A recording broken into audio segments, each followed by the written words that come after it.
Voilà. Donc, aujourd'hui, c'est la 5e rencontre des intervenants. Merci d'être là, tout le monde. On a plusieurs intervenants, même au niveau régional, donc il va y avoir des échanges assez intéressants. C'est la 5e rencontre, ça a été mis en place depuis le 26 mars. La semaine passée, il y avait moins de monde, mais on a réussi à aborder du contenu vraiment fondamental, notamment lié au financement. Donc, l'information a été passée assez rapidement au niveau régional. Il y avait des points vraiment cruciaux là, qui avaient été mentionnés la semaine passée par rapport à l'accès au financement. Puis, on va revenir sur ça cette semaine parce qu'évidemment, les choses avancent par rapport aux fonds disponibles. On va faire bien sûr notre tour de table des initiatives régionales. On a la chance d'avoir Stéphanie Moreau avec nous de la Ville de Montréal cette semaine. On a une nouvelle, pas nouvelle, mais disons une collègue de Bouffe Action Rosemont, Sonia Maury, qui va aussi présenter ce qui se passe de ce côté-là, parce qu'on en parle depuis quelques semaines, là, des services de camions, de distribution, de repas de la table des chefs. Donc, on va pouvoir aborder ça de façon plus claire avec Madame Maury. Et puis, ben, avant de rentrer dans tout ça, parce qu'il va y avoir cet échange, ce tour de table des intervenants régionaux, puis suivi de vous allez pouvoir leur poser des questions directement. Mais avant ça, je voudrais juste inviter ma collègue Anne-Marie à présenter de façon relativement succincte un projet du Conseil du système alimentaire montréalais qui vous concerne tous. Donc, je te laisse déjà la parole, Anne-Marie. Merci Erika, bonjour tout le monde. Aujourd'hui, donc, j'ai pas participé à tous les échanges que vous avez eus, mais je vous suis à travers Erika. Et je voulais aujourd'hui venir vous parler d'un projet qu'on est en train de mettre en place, un projet de concertation pour les systèmes alimentaires locaux à Montréal. Je trouvais que c'était pertinent de venir vous en parler parce que c'est quelque chose qu'on a commencé à travailler il y a plus qu'un an, presque 2 ans maintenant, mais aussi avec la mobilisation autour de la crise sanitaire, on a vu aussi, ça nous a rappelé l'importance de créer ces espaces d'échange, ce qu'on émerge, mais beaucoup ce que la crise nous a permis de voir, c'est vraiment, en fait, ça a rendu beaucoup plus évident les problèmes structurels qui existaient déjà et en particulier une certaine fragilité dans le réseau d'aide alimentaire. Donc, comme je disais, on travaille quand même depuis quelques années, pas seulement le Conseil SAM, mais d'autres partenaires. Vous avez probablement été sollicité pour participer à au moins une de ces démarches. Donc, il y avait le projet Phase Zéro de la Fondation du Grand Montréal, tout le travail des projets impact collectif autour des changements systémiques pour les systèmes alimentaires locaux, ceux qui ont des projets avec la Direction régionale de santé publique ont aussi profité des rencontres pour creuser des enjeux qui touchent l'accès à la saine alimentation. Et j'en passe, je sais qu'il y a beaucoup d'initiatives qui ont eu lieu. Donc, ce qu'on voulait faire, c'est d'essayer de créer un espace de concertation qui n'était pas uniquement lié à une institution ou à un bailleur de fonds. Parce que ce qu'on a vu, c'est que beaucoup des échanges entre les organismes communautaires et entre les organismes et les partenaires au niveau régional se faisaient dans ce contexte-là. Ben, un organisme finance certains projets, donc ceux qui sont financés par cette mesure-là viennent se rencontrer puis il y a un échange. Mais ça ne permet pas de tout le monde qui travaille vers les mêmes objectifs de se rassembler et vraiment avoir des échanges entre eux, à partager l'information. Il y avait aussi une certaine confusion entre qui fait quoi, parce que les gens sont sursollicités, se font convoquer pour des rencontres par-ci, des consultations par-là, puis on voulait un peu essayer d'éviter ça. Donc, on propose de créer un espace de concertation où il y aurait qui serait ouvert à tous, donc des partenaires régionaux ainsi que tous les organismes qui sont sur le terrain, pour faciliter l'échange entre, d'abord juste de faire le qui fait quoi et clarifier un peu les rôles de chacun, mais aussi de faciliter l'échange sur les meilleures pratiques et les besoins. Et encore là, en ce moment, dans la crise, on a vu qu'il faut vraiment qu'on soit très, très clair sur quels sont les besoins puis quelles sont les solutions qui fonctionnent rapidement pour venir en aide aux organismes sur le terrain. Donc, cet espace de concertation s'inscrit dans une démarche plus large que le Conseil SAM entreprend sur la résilience et une relance durable du système alimentaire dans le contexte de la COVID-19.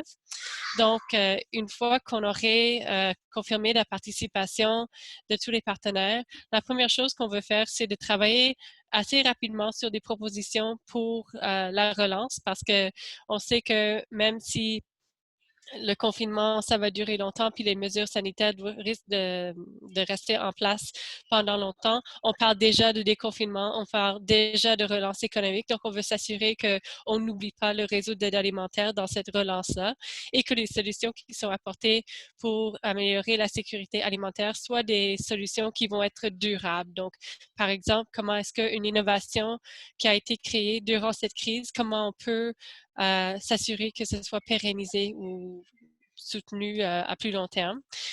Le deuxième élément, ça va être de faire le bilan de la crise. Quel a été l'impact des mesures sanitaires du confinement sur le réseau d'aide alimentaire, sur les gens qui vivent l'insécurité alimentaire aussi, mais non seulement les mesures de santé publique, mais aussi les différents programmes ou initiatives qui sont venus dans le but d'aider. Donc, les programmes des gouvernements, des fonds qui ont été rendus disponibles par les fondations.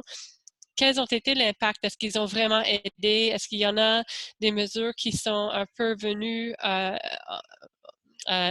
entrecoupées ou rentrer en concurrence avec des objectifs, des choses qui pourraient aider le réseau?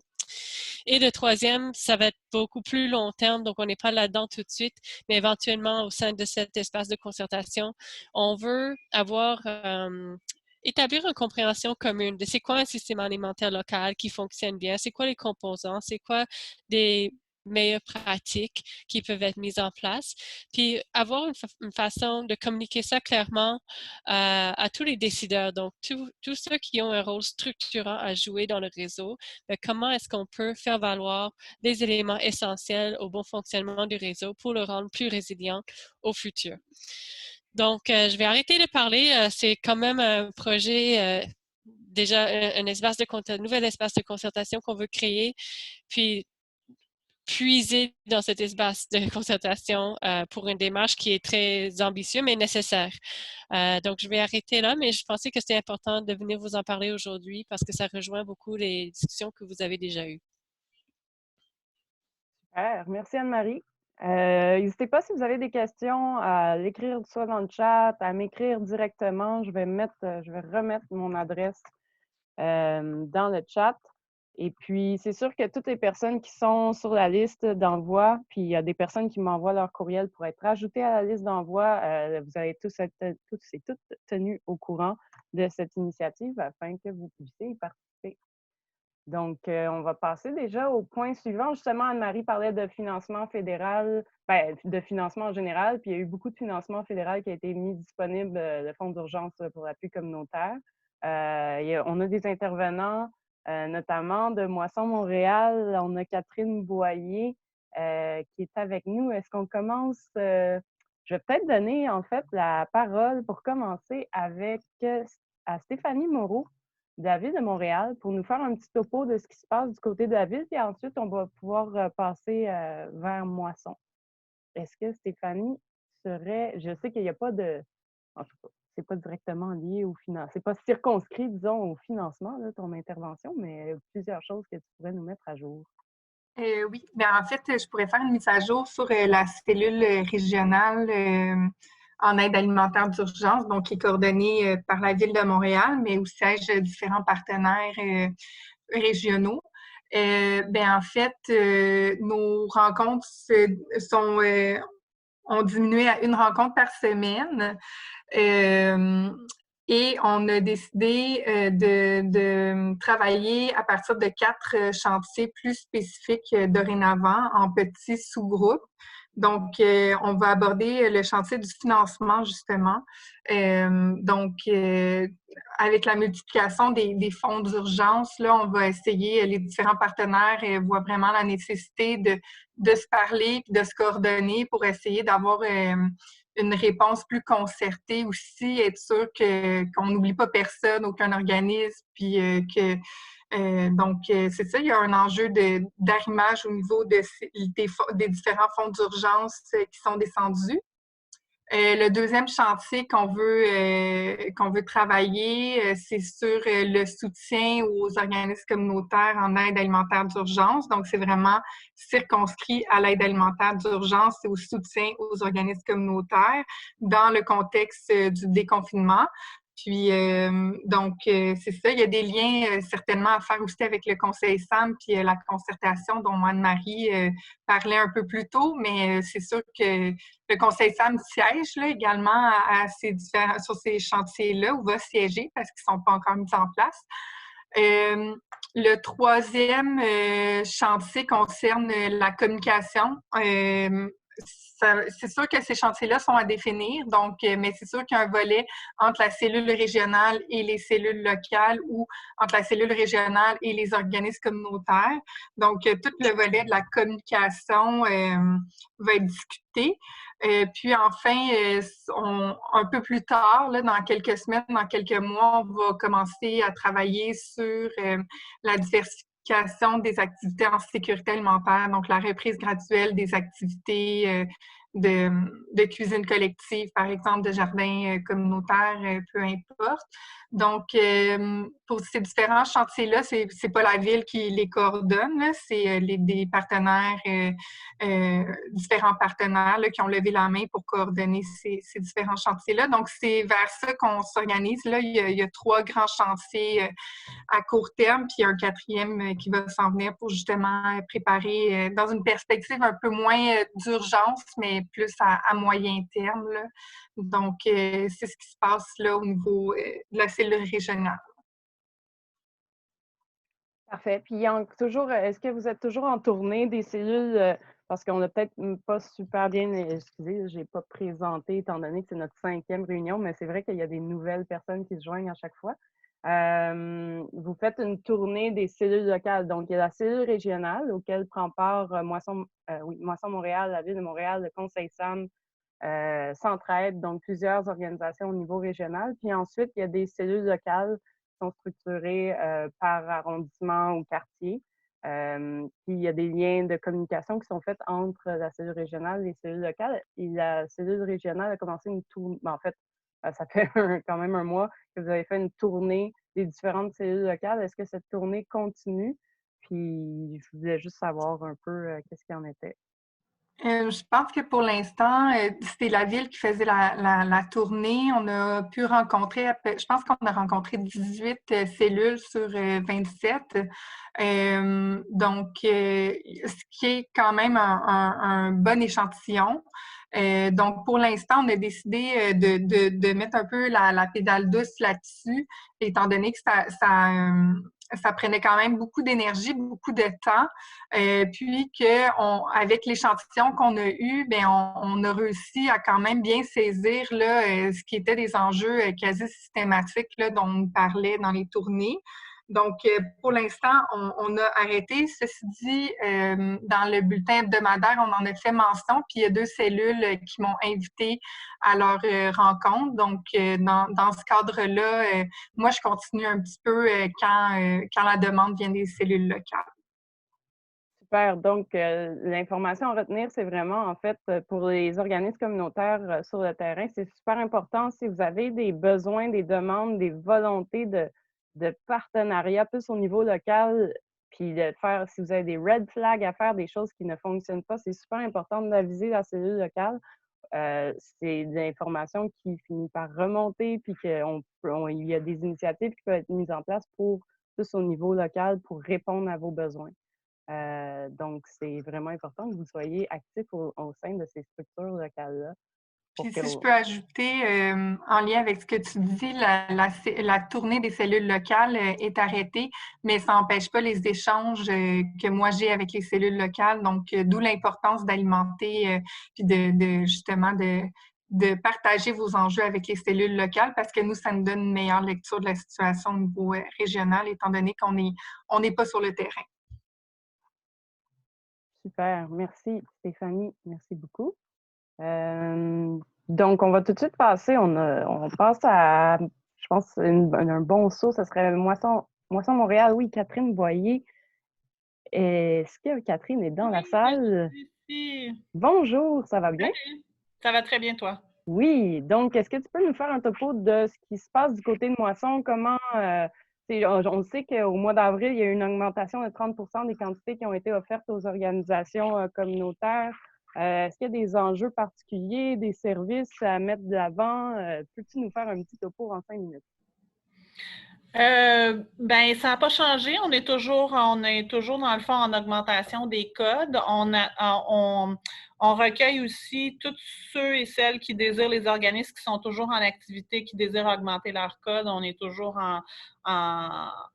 on peut toujours le faire, donc ça, il n'y a pas de problème. C'est sûr qu'on travaille beaucoup pour aller chercher le plus de denrées possible à droite et à gauche, les denrées qui sont nécessaires. En ce moment, tu parlais tantôt de financement. Moisson Montréal, probablement qu'on va recevoir des sous du fédéral. Ces sous-là, nous, selon ce que le fédéral demande, on ne peut pas les utiliser pour Moisson Montréal. Donc, on aurait pu simplement soit ne pas les recevoir. Mais là, on s'est dit, il y a des organismes qui en auraient besoin. Donc, ce qu'on a demandé, c'est à savoir si on ne pouvait pas, nous, le refaire descendre au niveau de nos organismes qui sont en service en ce moment. Donc, c'est bien important. Ce sera les organismes qui seront en service durant la pandémie. Donc, il y aura possibilité pour nous de faire ce transfert-là. Pour le moment, on attend, on regarde, parce qu'on n'a pas reçu tous les fonds, ça va avoisiner le 2,5 millions. Donc, on attend de faire un petit survol aussi avec la Ville de Montréal puis Centraide, parce que nous, comme on disait, on n'est pas outillés pour faire bien connaître tous les organismes, comment on va faire cette donation-là. Donc, ce qu'on a décidé, c'est qu'on a pensé à quelque chose. Là, on est en train de valider ça avec la Ville de Montréal et Centraide. Donc, ça ne saurait pas tarder. Les organismes vont recevoir une lettre. Et puis, par la suite, ils vont devoir accepter les conditions. Ce pas des conditions qui sont très difficiles, là. C'est de l'utiliser d'ici la fin de l'été pour les besoins entourant la pandémie. Donc, l'achat de denrées, l'ajout de personnel, le transport, la protection, l'achat de masques et compagnie, là. Donc, c'est vraiment pas complexe. Donc, c'est ça, on en est là. Donc, on continue, nous, à faire ce qu'on fait habituellement, donc desservir. Et puis, tout se passe normalement. Donc, si je comprends bien, toute organisation qui est accréditée avec Moisson devrait recevoir cette information-là d'ici une semaine? Ça, j'ai aucune idée. Je pourrais pas te le dire, mais ça va être dans les prochaines semaines. Donc, ça peut être, moi, je te dirais dans les 14 prochains jours, là. OK. Probablement plus. Oui, donc c'est des organismes qui sont accrédités chez nous, qui sont ouverts durant la pandémie. Donc, les organismes qui ont fermé ne seront pas éligibles. OK, parfait. D'ailleurs, je mentionne tout de suite, avant de passer à la partie de questions pour Catherine, qu'il y a un nouvel outil qui a été mis en place par Centraide qui s'appelle Radar. Puis tout le monde peut y avoir accès. C'est sur Internet. Si vous tapez Radar Centraide, vous allez voir, c'est une cartographie des fonds. Dans le fond, Centraide a voulu vraiment mettre de l'avant pour faciliter la coordination des fonds qui sont octroyés. Il y a tellement de fonds qui viennent de partout en même temps maintenant que pour mieux comprendre là, où attribuer les fonds, qui reçoit quoi. Il y a une cartographie qui a été montée par Centraide, cet outil-là, Radar, et tout le monde peut y avoir accès. Puis je trouve que c'est un super outil. Au-delà, on a bien sûr le 211 là, comme cartographie pour voir qui est actif en aide alimentaire d'urgence. Ça peut être intéressant aussi pour vous d'aller observer sur Radar parce que ça vous donne une idée de quelle organisation qui est vraiment active présentement, qui a reçu des fonds. Vous pourriez voir, tu sais, des fois, on avait des questions au niveau sous-régional la semaine passée, l'autre d'avant, il y a 2 semaines. Il y a des gens qui me posaient « Ah, tu sais, dans le sud-ouest, on a de la difficulté à voir quelles autres organisations sont vraiment en service. » Bien, en allant voir sur Radar, ça vous permet de comprendre qui a reçu des fonds, qui est vraiment actif, puis peut-être ça peut être des bonnes organisations avec qui soit vous arrimer, prendre contact ou envoyer des personnes là, qui seraient dans le besoin alimentaire au lieu d'envoyer des gens du sud-ouest faire de la livraison vers Anjou. Là, si vous voulez trouver des organisations, en tout cas, comprendre géographiquement où sont situées les organisations qui reçoivent de l'aide, des fonds d'urgence, ça peut être intéressant.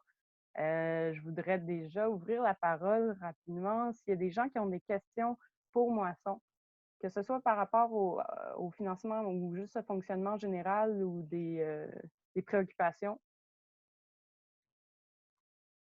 n'hésitez pas. Soit en ouvrant votre caméra, en l'écrivant dans le chat, ou sinon, si ça vous vient plus tard, on pourra y revenir plus tard aussi. Ça semble assez clair. Tout le monde est très satisfait du travail que vous faites chez Moisson.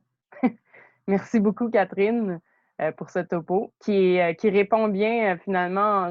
Donc, ce financement-là va permettre, entre autres, d'acheter plus de denrées. C'était une des problématiques qu'on avait soulevées il y a 2 semaines, que des organisations avaient besoin de financement pour aller compléter l'achat de denrées là, il y a des denrées qui sont distribuées par Moisson, mais il faut en acheter plus. Ça va être du financement qui va être disponible pour ça. On va passer tout de suite. On a, je crois, des collègues de la tablée des chefs. Il y a plusieurs initiatives qui ont été mises en place avec la crise. Des millions. Combien de repas ont été préparés par la tablée des chefs? Comment sont-ils? Il y a plusieurs repas qui ont été distribués avec des partenaires, notamment, si je ne m'abuse, Beaufaction.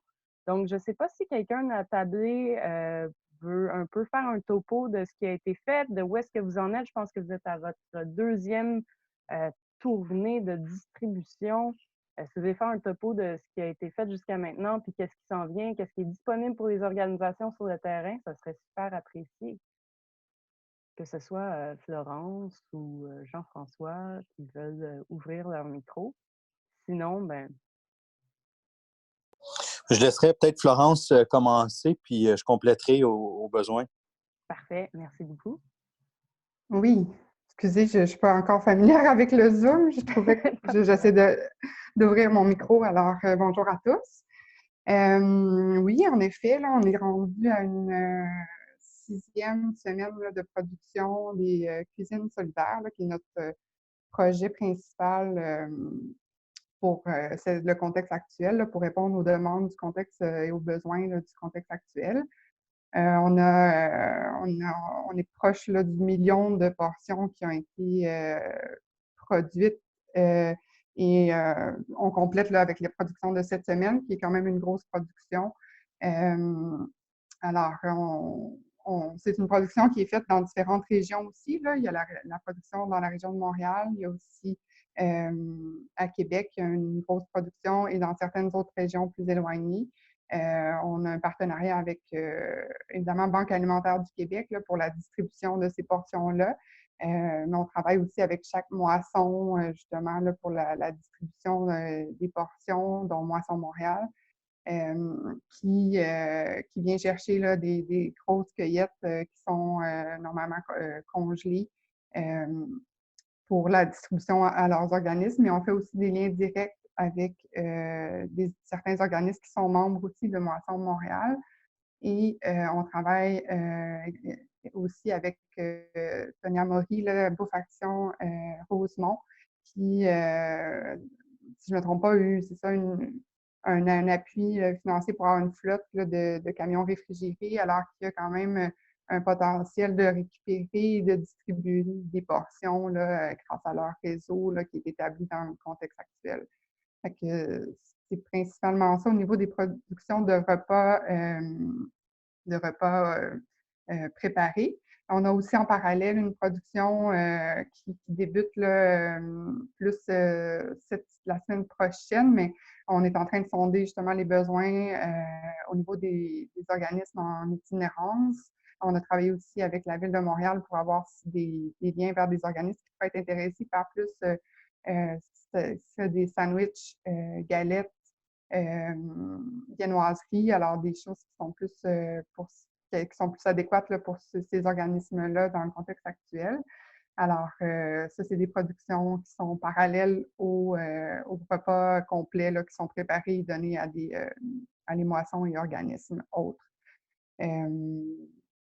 Ça ressemble à ça. Jean-François, je ne sais pas si tu veux compléter avec plus d'informations. Si vous avez des questions, évidemment, n'hésitez pas à les faire.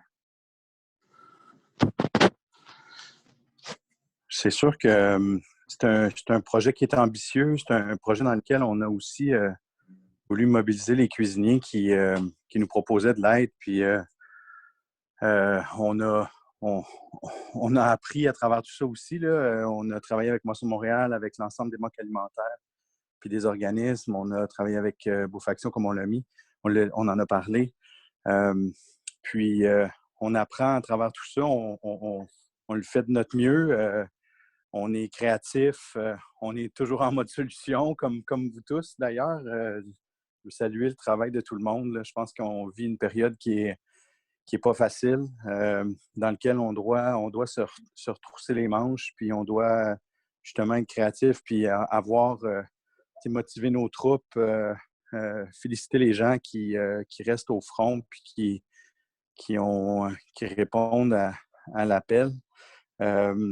Nous, pour vous dire, on est là.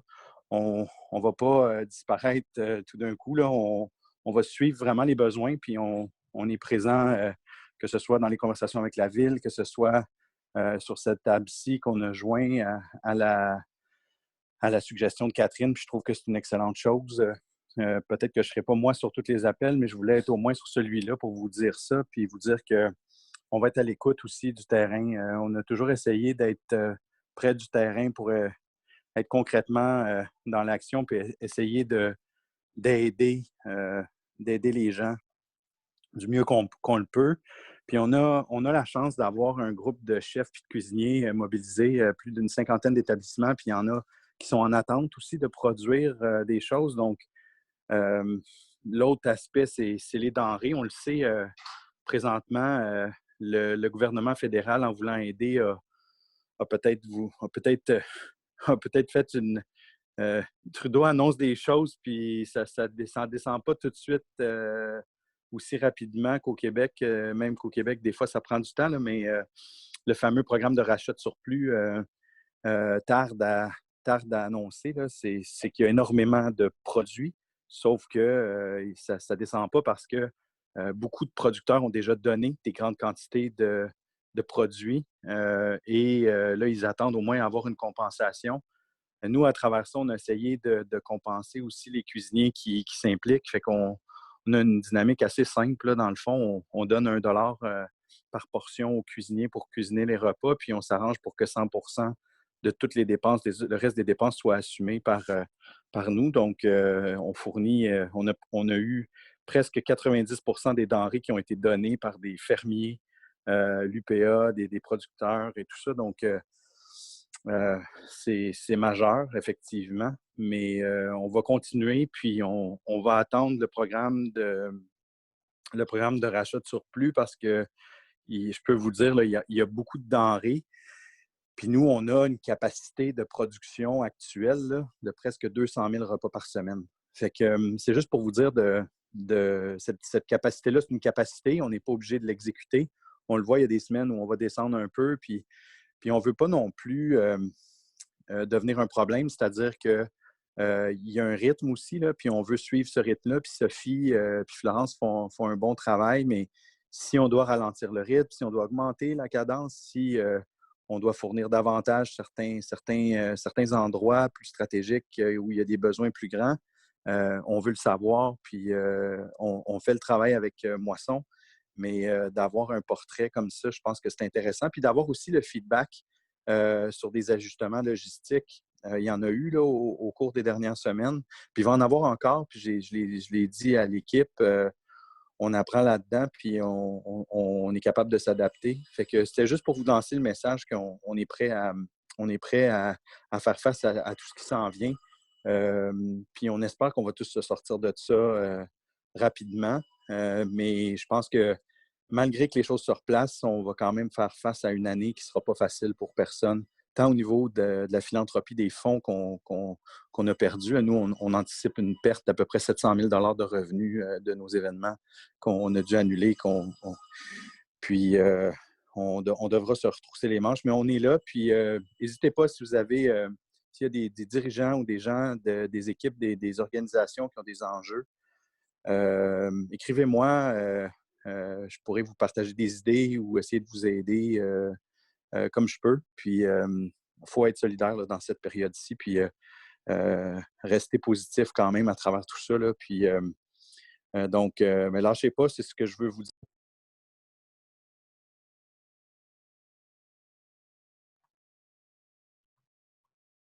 OK, le micro a fermé. Merci beaucoup. Merci pour votre leadership attablé. Merci pour tout ce que vous faites, Florence, Jean-François, puis toute votre équipe. C'est vraiment, vraiment apprécié. Je suis certaine par tout le monde qui bénéficie de ces repas-là. C'est un leadership inégalé.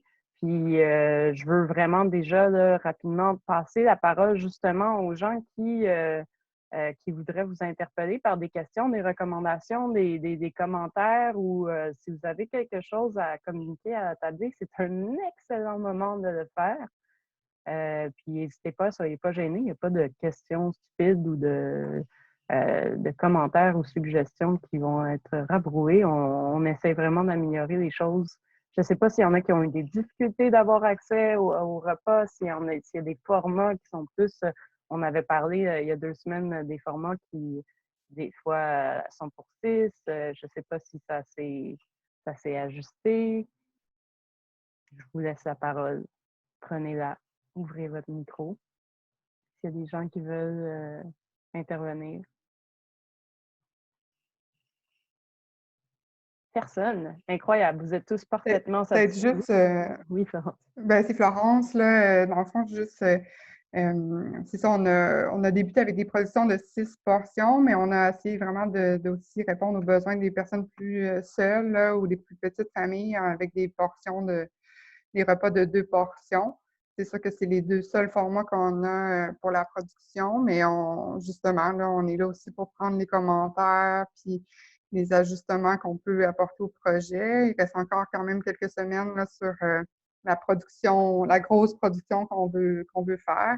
C'est certain que je pense pas que ça va s'arrêter là non plus, mais on a aussi beaucoup de portions qui sont en entrepôt aussi, là, dans des espaces de congélation pour justement prévoir une distribution étalée sur plusieurs semaines. Là. Mais c'est juste pour faire un mini-ajout, mais on est là pour répondre à vos questions puis prendre vos commentaires. Là, comme tu dis, Erika, on est conscient que s'il y a beaucoup d'améliorations qui peuvent être faites aussi. Puis c'est un projet qui a été monté assez rapidement en quelques semaines, alors d'un volume et d'une ampleur qu'on n'avait non plus jamais réalisé. Là, on faisait une activité de la semaine des écoles hôtelières à chaque année là, pour impliquer la relève culinaire avec un 100 000 portions, mais là, on est à un fois 20 semaines d'école hôtelière, alors c'est ça.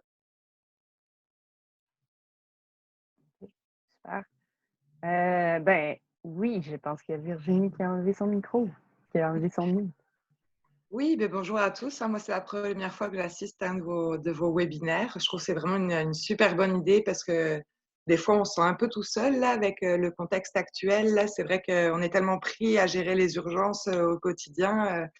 Sinon, moi, j'ai eu la chance de bénéficier des petits plats justement congelés. C'est vrai que c'est vraiment super. Nous, on fait des grosses distributions pour les familles sur rendez-vous. Puis, on fait aussi des livraisons aux personnes âgées, isolées ou à mobilité réduite.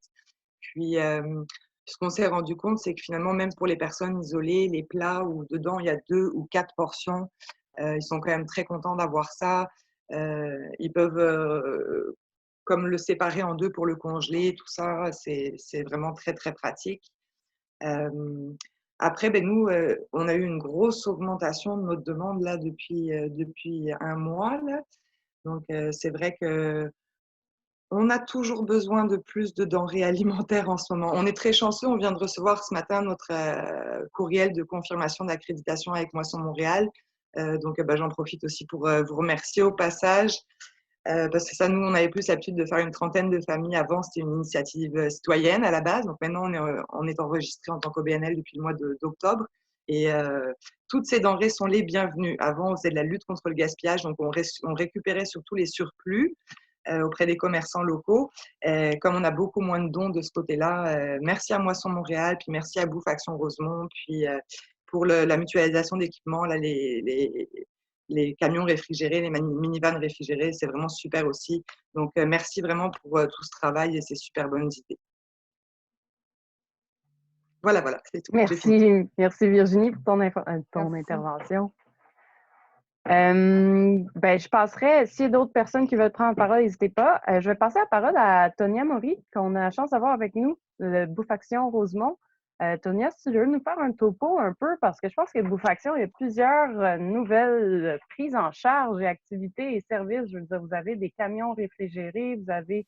je te laisse faire un topo un peu de tout ce qui est rendu, tout ce qui est mis en place et rendu disponible par Bouffe Action Rosemont.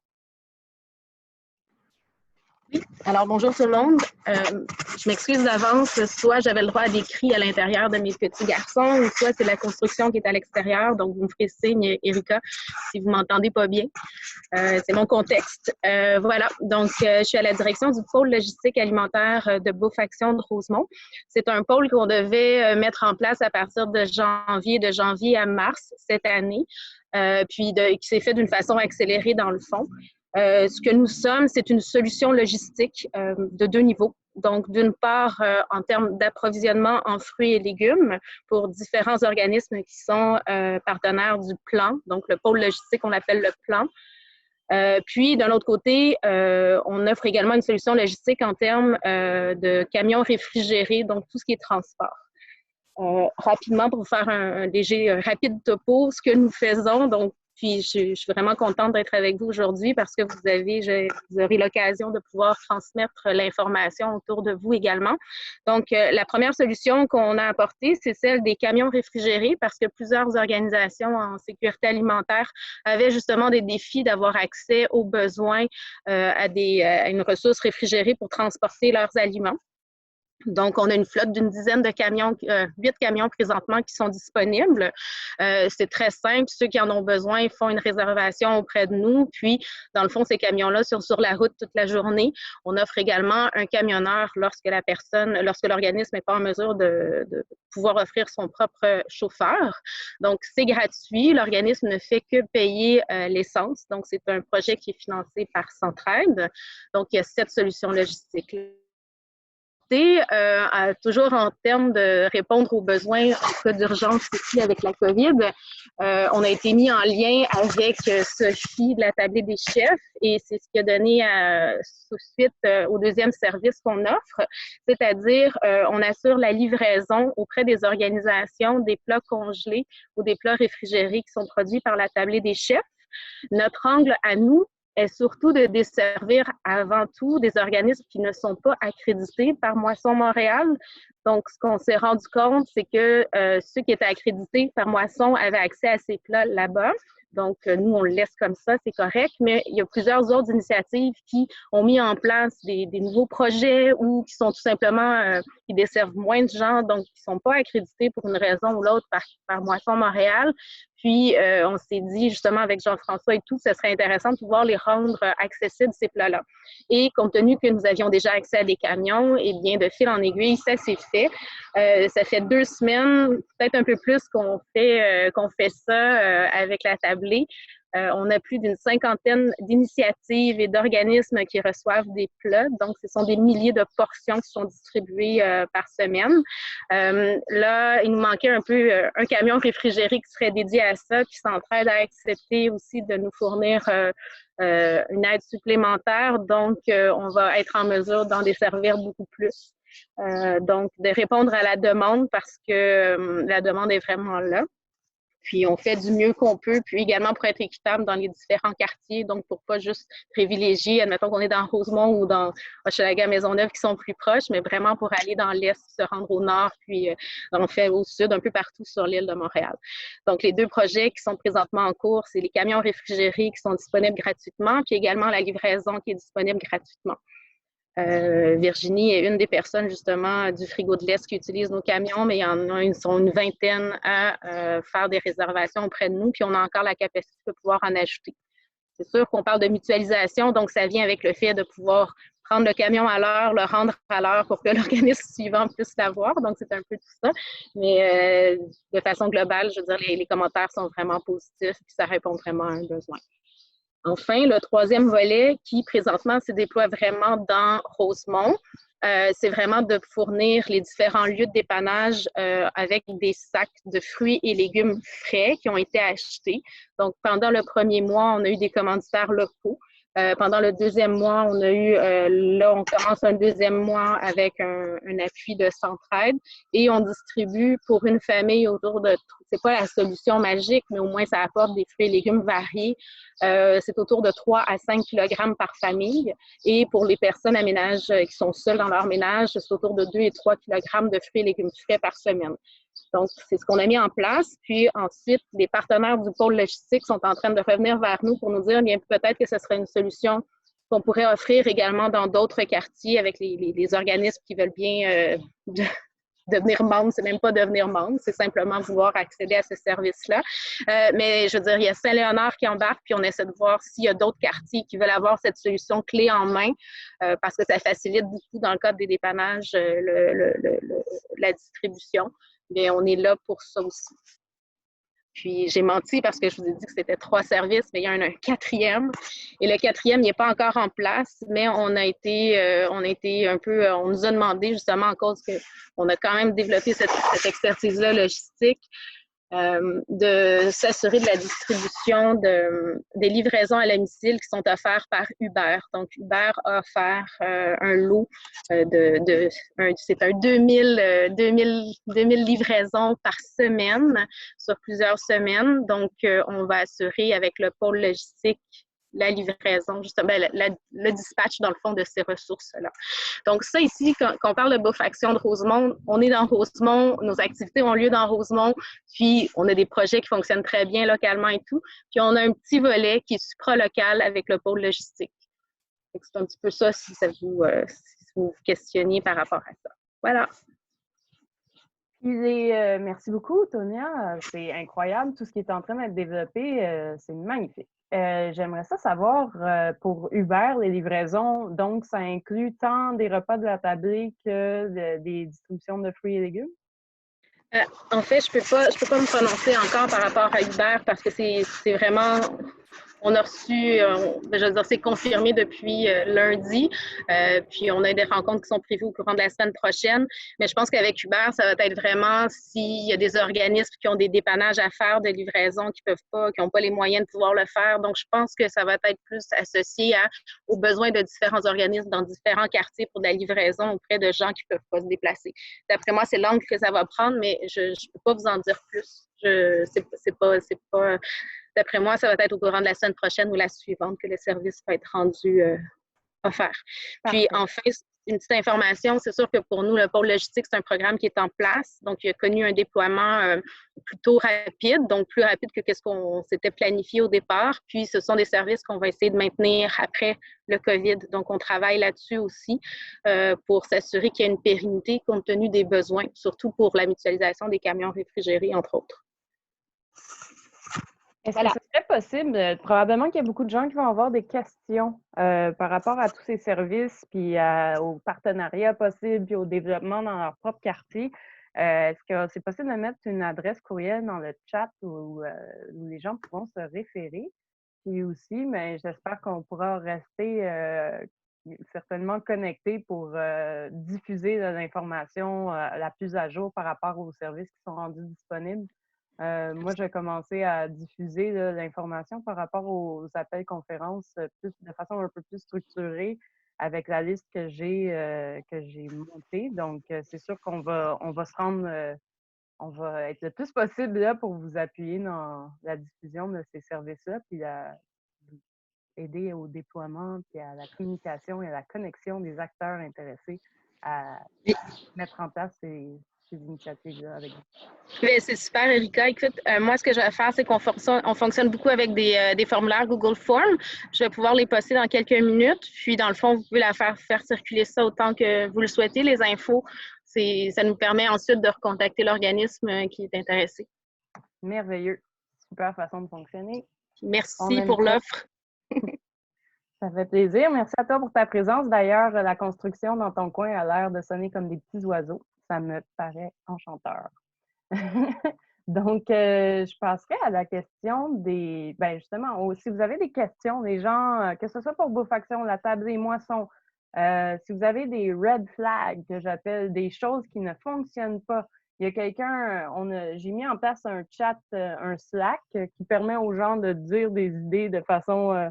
de lancer des questions, de mettre de dire des choses qui se passent dans leurs organisations au-delà du webinaire, au-delà des appels conférences. Puis quelqu'un, je me souviens plus si c'est Catherine Cyr ou quelqu'un d'autre, mais quelqu'un me mentionnait qu'elle aimerait mettre en place peut-être un achat groupé pour des masques. Puis ça fait partie des red flags ou des affaires que j'aimerais entendre, là, que ce soit si vous avez des problématiques criantes ou des initiatives que vous voudriez mettre en place d'achat groupé, que ce soit pour des denrées, pour du matériel, si vous avez des problématiques de recrutement RH, s'il y a quoi que ce soit, ou des questions pour nos intervenants régionaux, il nous reste 10 minutes. J'aimerais vraiment ça que vous preniez la parole, les gens, plus des organisations communautaires qui font de l'aide d'urgence.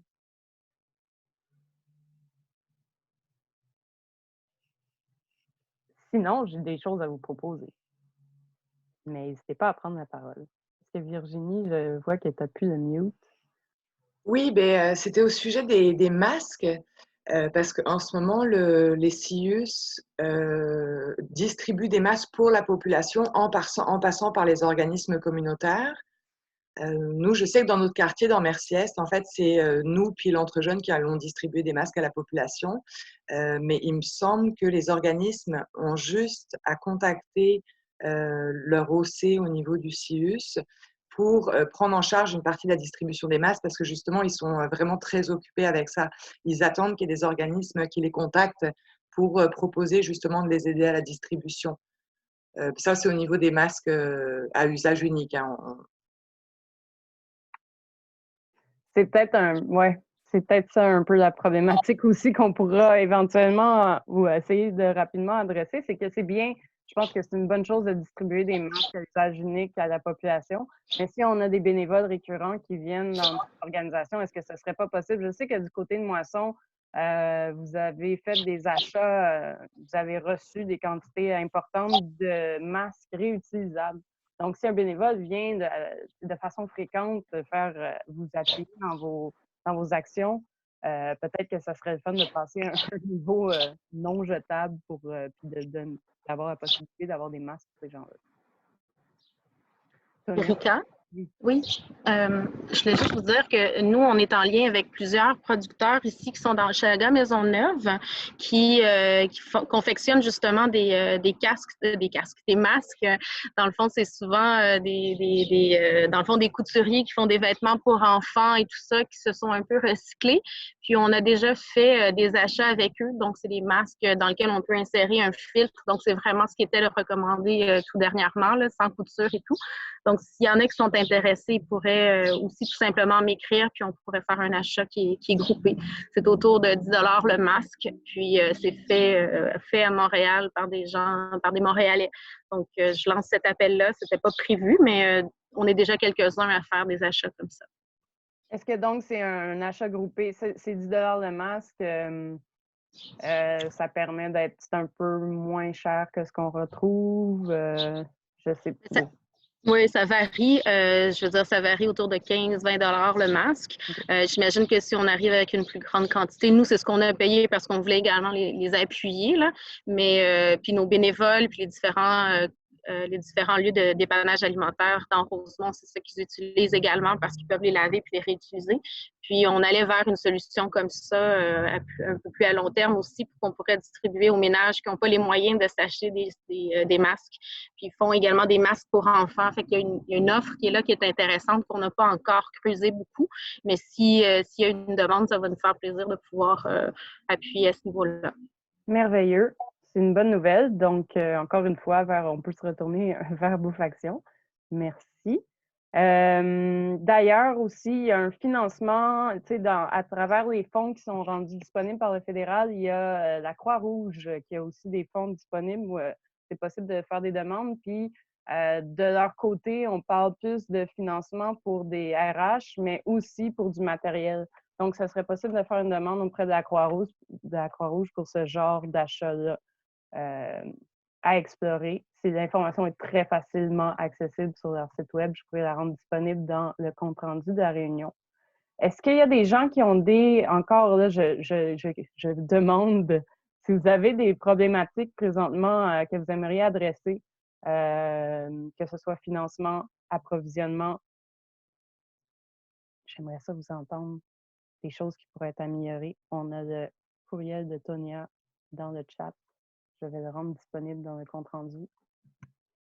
Marie-Claude. Oui, ben c'est ça. Moi, je pense que nous, on commence à penser au redémarrage de nos activités.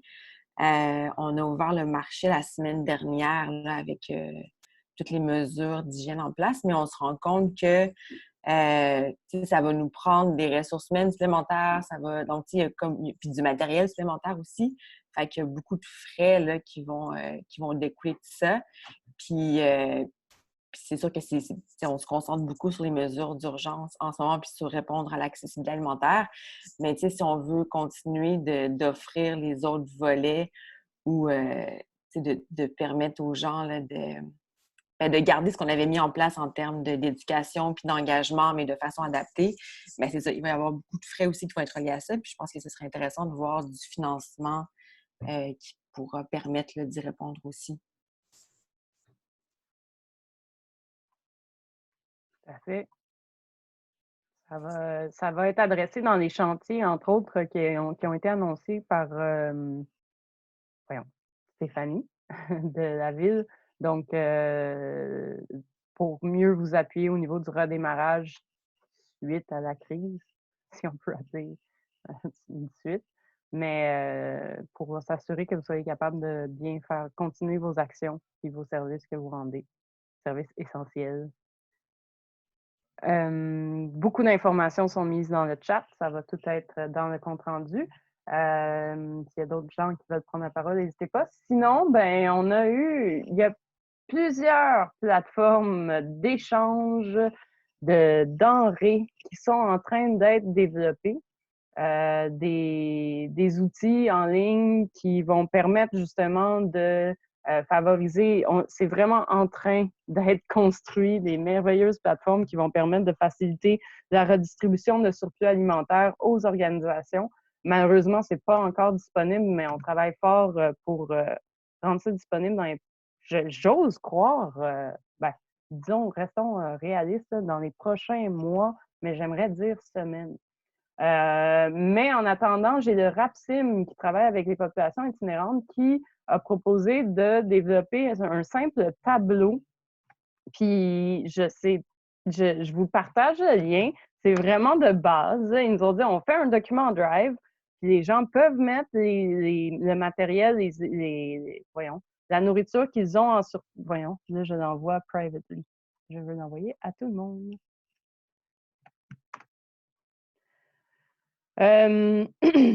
Voilà, le lien est là, pardon. Donc, si vous avez des surplus, il y en a des fois, il y a des types d'aliments que, les gens qui viennent chez nous, ils prennent pas ça, on a ça en surplus, puis on voudrait le rendre disponible aux autres organisations qui seraient capables, qui en ont besoin, qui pourraient le distribuer. Ça a été un besoin qui a été dit de façon assez sporadique depuis le début de la crise. Ah, nous, on a des surplus, on aimerait les rendre disponibles. Puis Rapsim, eux aussi, l'ont entendu, puis on dit on monte ce petit tableau-là. C'est vraiment un outil 1.0 des grandes et belles plateformes d'échange qui s'en viennent.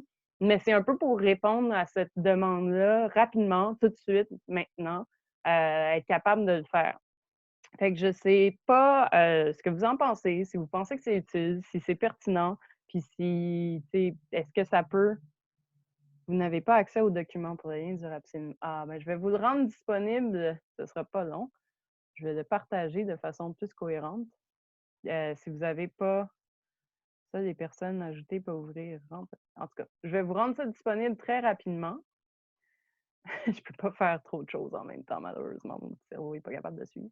Mais c'est ça, ce lien-là serait à explorer, puis on pourrait le partager, le diffuser, puis vraiment que les organisations qui font de l'aide alimentaire d'urgence, qui veulent mettre des denrées, rendre des denrées disponibles. On m'a aussi suggéré de mettre un onglet besoin en denrées, mais je trouvais ça un peu absurde. On a tous besoin de lait, farine, œufs tout le temps. Fait que je trouvais que c'était comme un peu bizarre là, de commencer à dire qu'on avait besoin de denrées, mais c'est à voir. C'est à voir si ça reste pertinent de dire les denrées qu'on a besoin. Bref, cet outil-là est à explorer. Je pense que c'est vraiment une version 1.0 qui répond à la demande de façon rapide. C'est vraiment par son usage que ça va être pertinent finalement ou pas. Donc, je ne sais pas s'il y a des gens qui ont des commentaires à dire à ce sujet-là par rapport au surplus puis à cet outil potentiel, qui est un simple tableau, mais qui peut s'avérer fort efficace en attendant d'avoir vraiment une plateforme structurée qui intègre une application dans ton téléphone intelligent qui te dit hey, telle affaire est disponible, puis ça s'en vient, ça va être incroyable. Notre monde va être révolutionné, ça sera pas long, sauf que c'est encore en développement.